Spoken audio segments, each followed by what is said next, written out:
3 true all-alone-at-night horror stories. Story 1.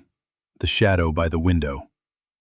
It was a cold November night in rural Pennsylvania when 18-year-old Emily found herself alone at home for the first time.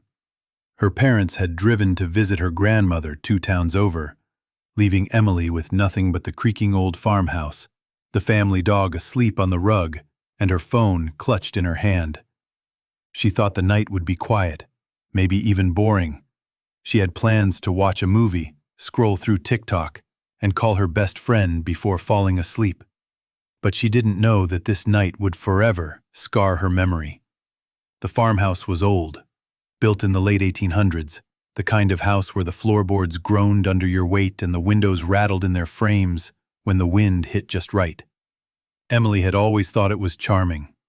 Tonight, however, it felt different. The silence pressed in around her, heavy, suffocating, broken only by the occasional tick of the grandfather clock in the hallway. By 11:30 p.m., Emily curled up on the couch with a blanket and put on a horror movie. Halfway through, she began hearing faint scratching sounds near the window to her right.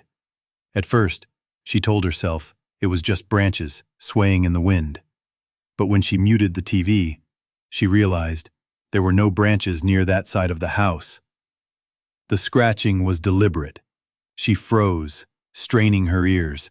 The sound came again, like fingernails dragging lightly across the glass. The dog perked up, ears twitching. He stared at the window and let out a low growl. Emily's heart dropped into her stomach. Probably just a raccoon, she whispered to herself, reaching for the remote to unpause the movie. But deep down, she knew better. The scratching stopped. For several minutes, the house was silent again. Emily began to relax until she saw it. A shadow. It flickered across the window, tall, unmistakably human. Emily's breath caught in her throat. She sat frozen, eyes locked on the glass, praying she had imagined it. Slowly, almost mechanically, she reached for her phone and pulled up the front-facing camera, pretending to take a selfie while angling it toward the window. The reflection nearly made her scream. There was a man outside. He was standing completely still, just beyond the thin pane of glass, his face obscured by the darkness, but his outline clear. Broad shoulders, tall frame, and what looked like a hood pulled over his head. Emily's hand shook violently as she turned off the phone screen and set it face down on her lap. The man didn't move. He just stood there, as though waiting, watching. She thought about calling 911, but fear pinned her in place. What if moving made him react? What if he broke through the glass before she could even dial? Then the dog barked, loud, sharp, aggressive. The shadow shifted. Slowly, the figure stepped back, fading into the darkness. Emily shot up, ran to the light switch and flicked it off. She crouched in the dark, heart pounding in her ears, peeking through a crack in the curtain. The yard was empty. Or at least, it seemed that way. For the next half hour, Emily sat in the darkness, phone in hand, too scared to move. She finally convinced herself it must have been a random trespasser, maybe someone lost, or a prankster. She wanted to believe that. She needed to believe that. But at 12:42 a.m., she heard it again. Tap, tap, tap. This time, the sound came from the kitchen window, on the opposite side of the house. Emily gasped, clutching the dog as it growled and barked furiously. She tiptoed into the hallway, every nerve in her body on fire. The tapping continued, rhythmic, deliberate, like someone rapping their knuckles against the glass. She peeked around the corner and nearly fainted. The same shadowy figure stood at the kitchen window, but this time, he wasn't still. He was smiling. Even from across the room, Emily could see his teeth gleaming in the dim light of the porch bulb. He lifted his hand slowly and dragged his finger across his throat in a slashing motion. Emily stumbled back, muffling a scream with her hand. She bolted upstairs, locked herself in her bedroom, and finally dialed 911 with trembling fingers. The dispatcher answered calmly. 911, what's your emergency? There's someone outside my house, Emily whispered, her voice cracking. He's trying to get in. Stay on the line. Police are on their way. Can you describe him? Emily hesitated. She didn't want to look again, but as she peeked out her bedroom window, her stomach lurched.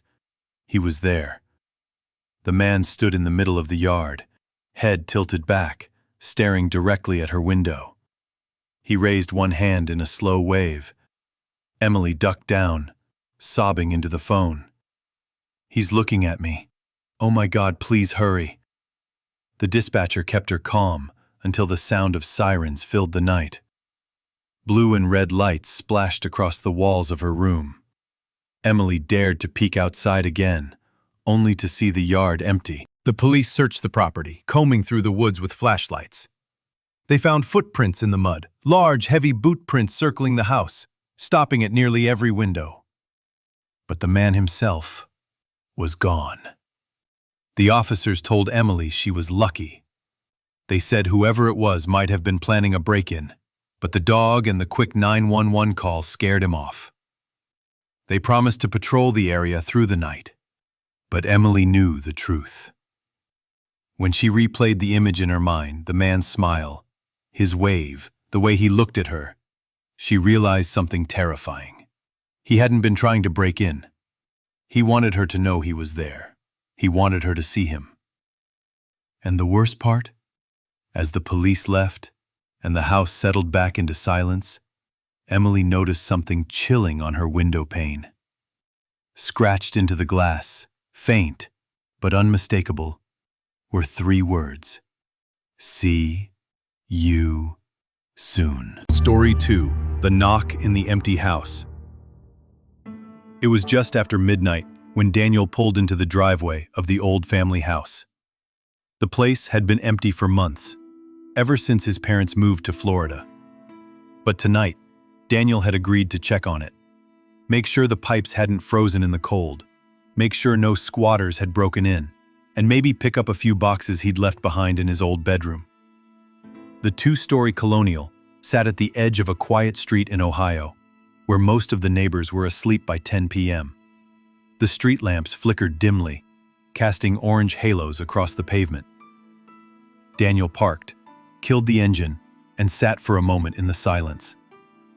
The house looked off. Even though it was supposed to be his childhood home, something about its empty windows staring back at him filled his chest with unease. Still, he reminded himself, it was just a house. He grabbed his flashlight, unlocked the front door, and stepped inside. Immediately, the smell hit him. Stale, dusty air, mixed with the faint scent of damp wood. The kind of smell an abandoned place carried. The floor creaked under his boots as he moved through the foyer, shining his flashlight across the living room, where sheets covered the furniture like ghosts frozen in place. Daniel muttered to himself, "Grab the boxes, check the pipes, and get out. Easy." He walked into the kitchen, tested the sink, and was relieved to hear water running. No frozen pipes. He jotted it down on the notepad he'd brought, then made his way toward the stairs. That's when it happened. A knock. Sharp, sudden, and loud, coming from the front door. Daniel froze. He turned slowly, listening. His heart skipped a beat. It came again. 3 deliberate knocks. The sound echoed through the empty house, rattling against the walls. Daniel frowned. Who the hell would be knocking at this hour? He wasn't expecting anyone. The neighborhood was mostly retirees, and the street was always quiet at night. Cautiously, he walked back down the hall and peeked through the peephole. Nothing. The porch was empty. The street was still. He unlocked the door and swung it open, shining his flashlight into the yard. Nobody. The cold air bit at his skin, sending a shiver down his spine. Daniel shook his head and shut the door. Probably kids messing around. But deep down, he knew it didn't feel like kids. Trying to ignore the unease building in his chest, he went upstairs to his old bedroom. The walls were bare now, his posters long gone, but a couple of cardboard boxes sat in the corner. He started flipping through them, tossing old notebooks and photos aside. Then, knock, knock, knock. This time, the sound came not from the front door, but from the upstairs hallway. Daniel's blood ran cold. He spun around, staring at the closed bedroom door. His breath quickened. That was impossible. Nobody else was in the house. Slowly, he crept to the door and pressed his ear against it. Silence. Gathering what courage he could, Daniel yanked it open and shined his flashlight down the hallway. Empty. The beam of light cut across the faded wallpaper and into the dark bathroom at the end of the hall. Nothing moved. Daniel whispered under his breath, "You're imagining things." But the house felt alive now, like it was holding its breath, waiting. He packed up the box quickly and decided to leave, but as he reached the top of the stairs, a sound drifted up from below. Knocking. From inside the house. It was coming from the basement. Daniel's stomach dropped. He never liked the basement, even as a kid. It was unfinished, with stone walls and exposed beams, always damp and cold. He'd never gone down there alone, not once, but now the knocking grew louder, steadier.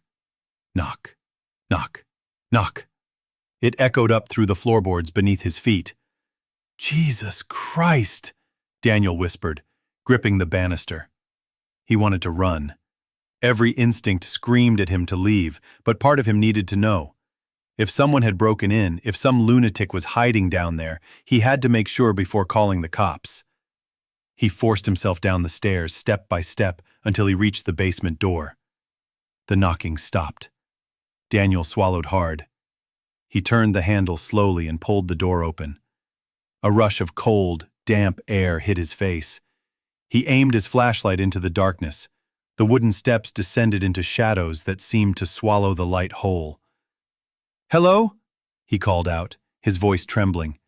"Who's down there?" Silence. He hesitated, then stepped onto the stairs. Each creak of the wood echoed like a scream in the quiet. When he reached the bottom, he swept his flashlight across the room. Empty. Just the old boiler, the shelves of dusty jars his mother had stored decades ago, and the cobwebs hanging thick in the corners. Relief washed over him. Maybe he really was losing it. Maybe the house's creaks and groans had gotten into his head. Then the light caught something. On the far wall, scratched deep into the stone, were 3 words. "Let me in." Daniel's breath hitched. He stumbled back, shaking his head. That hadn't been there before. He was sure of it. The flashlight flickered, dimmed, then went out. And in the pitch-black darkness, right behind him, came a whisper. "Knock, knock." Daniel spun, swinging the flashlight wildly as it sputtered back to life. The beam landed on nothing but empty air. Heart hammering, he bolted up the stairs, slammed the basement door shut and locked it. He grabbed his box and ran out of the house without looking back. He didn't stop running until he was inside his car, engine roaring to life. His hands shook as he peeled out of the driveway, tires screeching against the pavement. When he finally got home that night, he swore he'd never go back to the family house again. A week later, his parents called him. "Daniel," his mother said over the phone, her voice uneasy.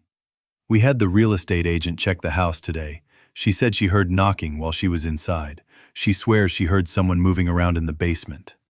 Daniel closed his eyes, gripping the phone until his knuckles turned white. He never told her what he saw on the wall, but in his mind, the words echoed endlessly. "Let me in." Story 3. The footsteps in the attic. It was nearly 2 a.m. when Claire realized she was the only one awake. Her roommates had all gone away for the long weekend, leaving her alone in the old Victorian rental house they shared near Boston. At first, she didn't mind. She had the whole place to herself. could binge Netflix without headphones, and didn't have to worry about anyone eating her snacks. But by the second night, the silence had started to feel heavy. The house was too big for one person. Every creak of the floorboards echoed up the stairwell. Every gust of wind rattled the loose shutters on the second floor. The place had character, sure, but it also had a way of making you feel watched. Claire tried to ignore it, curling deeper into the couch with her blanket, as rain tapped against the windows. She was halfway through a true crime documentary when she heard it. Thump, thump, thump. Footsteps. They came from directly above her. Slow, deliberate, pacing across the attic. Claire muted the TV, holding her breath. The sound continued, back and forth. Her skin prickled. Nobody was supposed to be up there. The attic was just a storage space, crammed with old furniture left behind by the landlord. None of the roommates ever went inside. Grabbing her phone, she called her friend Anna. It rang twice before Anna groggily answered. "Claire, do you know what time it is?" "Listen," Claire whispered. "I think someone's in the attic." A pause. "What? Like inside the house?" "Yes, I can hear footsteps." Anna yawned. "It's probably just the wind or the house settling. That place is ancient." Claire shook her head. "No, these are footsteps, I swear. They're right above me." Silence stretched on the line. Then Anna said quietly, "Do you want me to call the cops for you?" Claire hesitated. Was she really going to call the police because of some noises? She didn't want to look paranoid. "No, I'll check it out," she said, forcing courage she didn't feel. "Claire, don't be stupid." "I'll call you back." She hung up before Anna could protest. Grabbing a flashlight, Claire crept up the stairs. Each step groaned under her weight, the sound unnervingly loud in the quiet house. She reached the narrow hallway that led to the attic door. The footsteps had stopped. She stood frozen, staring at the wooden hatch in the ceiling. A string dangled from it, swaying slightly as though recently disturbed. Her pulse hammered in her throat. Slowly, she reached up, grabbed the string, and pulled. The hatch opened with a loud creak, unfolding the narrow ladder. Cold air spilled down from the attic. Claire raised her flashlight and called out, her voice shaking. "Hello? Who's up there?" No answer. She climbed the ladder, every rung vibrating under her trembling hands. When she reached the top, she shined the flashlight into the darkness. The attic was cluttered with dusty trunks, broken chairs, and stacks of yellowed newspapers. Cobwebs clung to the beams. Empty. She let out a shaky laugh. "Get it together, Claire." But just as she turned to climb down, the flashlight beam landed on something in the far corner. A footprint, clear as day, pressed into the thick layer of dust, and it was fresh. Her stomach dropped. She slowly traced the line of prints with her light, footstep after footstep, leading deeper into the cluttered shadows. "Is someone here?" she whispered, her voice barely audible. The silence stretched. Then, from the far end of the attic, came a sound that made her blood freeze. Another footstep. Not in the dust, not a memory.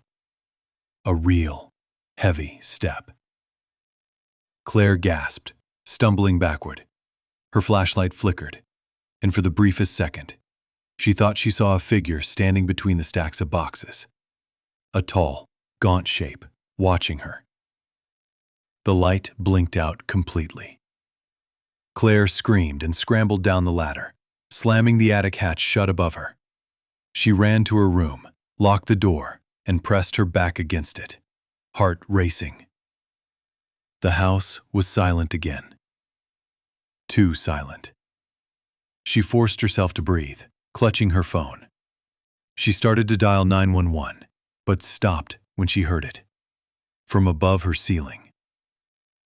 Thump. Thump. Thump. The footsteps had followed her. They were pacing again. This time directly over her bedroom.